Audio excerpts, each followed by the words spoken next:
వందే మాత్రం. నేను మీ journalist Navatha. Welcome to R political. BRS పార్టీలో ప్రస్తుతం అంతర్గత రాజకీయాలు ఆసక్తికరంగా మారాయి. గత ఎన్నికల తర్వాత పార్టీలో తమ ఉనికిని చాటుకునేందుకు అధిష్టానం దృష్టిలో పడేందుకు కొందరు నేతలు తీవ్రంగా శ్రమిస్తున్నారు. ఈ క్రమంలోనే పార్టీకి చెందిన ఇద్దరు కీలక నేతలు వ్యవహరిస్తున్న తీరు ఇప్పుడు రాజకీయ వర్గాల్లో పెద్ద ఎత్తున చర్చానీయాంశమైంది. పార్టీలో ప్రాబల్యం కోల్పోతున్నామేనన్న భయంతో వారు చేస్తున్న కొన్ని వ్యాఖ్యలు, విమర్శలు సొంత పార్టీలోనే కాకుండా ప్రజల్లోనూ విమర్శలకు దారితీస్తున్నాయి. అసలు బీఆర్ఎస్ పార్టీలో ఏం జరుగుతుంది, వారిద్దరి తీరుపై వస్తున్న విమర్శలేంటి, ఈ వీడియో ద్వారా మీకు అందిస్తాం. ఏ రాజకీయ పార్టీలోనైనా అధికారం కోల్పోయినప్పుడు నేతల మధ్య అంతర్గత పోటీ పెరగడం సహజం.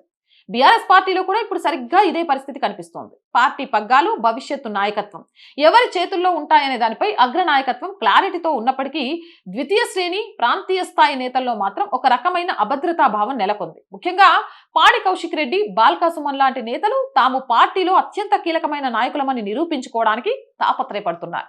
కేసీఆర్, కేటీఆర్ వంటి అగ్రనేతల వద్ద తమ మార్కులు తగ్గకూడదనేది వీరి ప్రధాన ఉద్దేశం. ప్రతిరోజు వార్తల్లో నిలవడం ద్వారా తామే పార్టీని ముందుండి నడిపిస్తున్నామనే సంకేతాలను క్యాడర్ కి పంపాలని చూస్తున్నారు. పార్టీలో ఇతర యువనేతలు ఎక్కడా తమను దాటి ముందుకు వెళ్తారేమోననే భయం వీరిలో కనిపిస్తోందని రాజకీయ విశ్లేషకులు భావిస్తున్నారు. హుజూరాబాద్ రాజకీయాల ద్వారా రాష్ట్ర స్థాయిలో గుర్తింపు తెచ్చుకున్న పాడి కౌశిక్ రెడ్డి ఎప్పుడూ ఏదో ఒక వివాదాస్పద వ్యాఖ్యతో వార్తల్లో ఉంటారు. ఇటీవల కాలంలో ఆయన శైలి మరింత దూకుడుగా మారింది. అయితే ఈ దూకుడు పార్టీకి లాభం చేయడం కంటే నష్టమే ఎక్కువ చేస్తుందనే విమర్శలు వ్యక్తమవుతున్నాయి. రాజకీయాల్లో విమర్శలు, ప్రతి విమర్శలు సహజం. కానీ కౌశిక్ రెడ్డి చేసే విమర్శలు కొన్నిసార్లు పరిధులు దాటుతున్నాయనే ఆరోపణలు ఉన్నాయి. ప్రత్యర్థి పార్టీల నేతలపై రాజకీయ విమర్శలు చేయడం పక్కన పెట్టి వ్యక్తిగత దూషణలకు దిగుతున్నారనే విమర్శ ఉంది.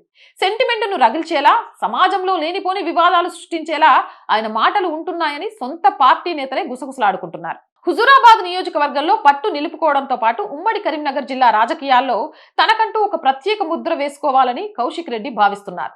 అయితే పార్టీలోని ఇతర సీనియర్ నేతల ముందు తాను వెనుకబడిపోతామన్న ఆరాటంలో ఆయన తీసుకుంటున్న కొన్ని నిర్ణయాలు, చేస్తున్న ప్రెస్ మీట్లు పార్టీకి డ్యామేజ్ కలిగిస్తున్నాయని విమర్శకులు అంటున్నారు. ఇక మరోవైపు ఉమ్మడి ఆదిలాబాద్ జిల్లాకు చెందిన మాజీ ఎమ్మెల్యే బాల్కా సుమన్ కూడా ఇదే తరహా వ్యూహంతో ముందుకు వెళ్తున్నారు. విద్యార్థి ఉద్యమ నేతగా గుర్తింపు తెచ్చుకున్న సుమన్ పార్టీ అధికారంలో ఉన్నప్పుడు మంచి ప్రాధాన్యతను అనుభవించారు. కానీ అధికారం పోయిన తర్వాత ఆయన రాజకీయ శైలిలో మార్పు వచ్చింది. తాను ఇంకా రేసులోనే ఉన్నానని, పార్టీ కోసం గట్టిగా నిలబడుతున్నానని అధిష్టానానికి చూపించుకోవడానికి సుమన్ తీవ్రంగా ప్రయత్నిస్తున్నారు. ప్రత్యర్థులపై విమర్శలు చేసే క్రమంలో సంయమనం కోల్పోతున్నారనే విమర్శ ఆయనపై ఉంది. కేవలం మీడియా మైకులు ముందున్నాయని, తీవ్రమైన పదజాలం వాడటం వల్ల ప్రజల్లో నెగిటివ్ ఇంప్రెషన్ పడుతుందని రాజకీయ వర్గాలు అంటున్నాయి. బీఆర్ఎస్ పార్టీలో భవిష్యత్తులో కీలక పదవులు లేదా బాధ్యతలు దక్కించుకోవాలంటే ఇప్పుడే యాక్టివ్ గా ఉండాలనేది సుమన్ ఆలోచనగా కనిపిస్తోంది. కానీ ఈ ప్రక్రియలో ఆయన చేస్తున్న కొన్ని వ్యాఖ్యలు పార్టీ గీతను దాటుతున్నాయన్నట్లుగా కనిపిస్తోందని విమర్శకులు వేలెత్తి చూపిస్తున్నారు. కొంతకాలంగా బీఆర్ఎస్ పార్టీ నుంచి కొందరు నేతలు ఇతర పార్టీల్లోకి వలస వెళ్లారు. ఇలాంటి వలసల నేపథ్యంలో పార్టీలోనే కొనసాగుతున్న నేతలపై ఒక రకమైన ఒత్తిడి పెరుగుతుంది. తాము పార్టీ మారడం లేదని, కేసీఆర్ నాయకత్వంలోనే పనిచేస్తున్నామని గట్టిగా చెప్పుకోవాల్సిన పరిస్థితి వచ్చింది. కౌశిక్ రెడ్డి, బాల్కా సుమన్ వంటి నేతలు తాము పార్టీని వీడటం లేదని చెప్పడానికి కాంగ్రెస్ ప్రభుత్వంపై తీవ్రస్థాయిలో విరుచుకుపడుతున్నారు. అయితే ఈ విమర్శలు వ్యూహాత్మకంగా కాకుండా కేవలం తాము లైమ్ లైట్ లో ఉండడం కోసమే చేస్తున్నట్లుగా కనిపిస్తుందని విశ్లేషకులు చెబుతున్నారు. తాము పార్టీకి కట్టుబడి ఉన్నామని అధిష్టానానికి నమ్మకం కలిగించడంతో పాటు క్యాడర్ చేజారిపోకుండా చూసుకోవడానికి వీరు ఇష్టారీతిన మాట్లాడుతున్నారని ప్రచారం జరుగుతుంది.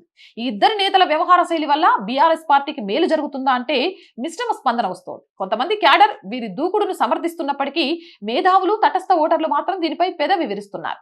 రాజకీయాల్లో నిర్మాణాత్మకమైన విమర్శలు ఉండాలి. ప్రభుత్వ వైఫల్యాలను ఎండగట్టేటప్పుడు ప్రజలకు అర్థమయ్యే రీతిలో నిజాలతో మాట్లాడితే మైలేజ్ వస్తుంది. అలా కాకుండా కేవలం పార్టీలో తమ సీటును భద్రం చేసుకోవడానికి, తామే నెంబర్ 1 అని నిరూపించుకోవడానికి ఇష్టారీతిన విమర్శలు చేస్తే అది స్వయంకృత అపరాధంగా మారుతుందని రాజకీయ విశ్లేషకులు హెచ్చరిస్తున్నారు. ఏదేమైనా బీఆర్ఎస్ పార్టీలో ప్రస్తుతం నెలకొన్న అంతర్గత పోటీకి పాడి కౌశిక్ రెడ్డి, బాల్కా సుమన్ తీరు ఒక అద్దం పడుతుంది. పార్టీలో తమ ప్రాబల్యాన్ని కాపాడుకోవడానికి వెనక్కి పడిపోతామనే భయంతో వారు చేస్తున్న ప్రయత్నాలు కొన్నిసార్లు విమర్శల పాలవుతున్నాయి. తాము పార్టీలో ఉన్నామని గుర్తించేందుకు వారు పడుతున్న తాపత్రయం రాబోయే రోజుల్లో వారికి ఎలాంటి రాజకీయ భవిష్యత్తునిస్తుందో చూడాలి. అధిష్టానం వీరి దూకుడుకు బ్రేకులు వేస్తుందా లేక ఇలానే వదిలేస్తుందా అనేది రానున్న కాలంలో తేలనుంది. జై హింద్, జై భారత్. అండ్ రోజు చెప్తుందేనండి, R group of channels, R voice, R political, R Sanskriti 3 channels ని వెంటనే సబ్స్క్రైబ్ చేసుకోండి. కంటెంట్ బాగుంది అనిపిస్తే లైక్ చేయండి, షేర్ చేయండి, మీ అభిప్రాయాన్ని కామెంట్ చేయండి. అండ్ ఆర్థికంగా ఫస్ట్ వీక్ వచ్చింది. శాలరీస్, రెంట్ కోసం చాలా చాలా ఇబ్బందుల్లో ఉన్నాం. మీరు చేసే సహాయం చాలా చాలా ముఖ్యం మాకు. దయచేసి సహాయాన్ని అందిస్తారు అని ఆశిస్తున్నాను. అందించాలి అనుకుంటే సబ్స్క్రిప్షన్ పక్కనే జాయిన్ అనే బటన్ ఉంది. 1 to 5 లెవెల్స్ ఉన్నాయి. ఏదో ఒక లెవెల్లో సపోర్ట్ చేయండి. లేదా స్క్రీన్ మీద గూగుల్ పే, ఫోన్ పేతో పాటు అకౌంట్ డీటెయిల్స్ ఉన్నాయి. మీకు తోచిన సహాయాన్ని అందించండి. వ్యాపార ప్రకటనల కోసం 8328 500 576 నెంబర్ని సంప్రదించండి. జై హింద్, జై భారత్.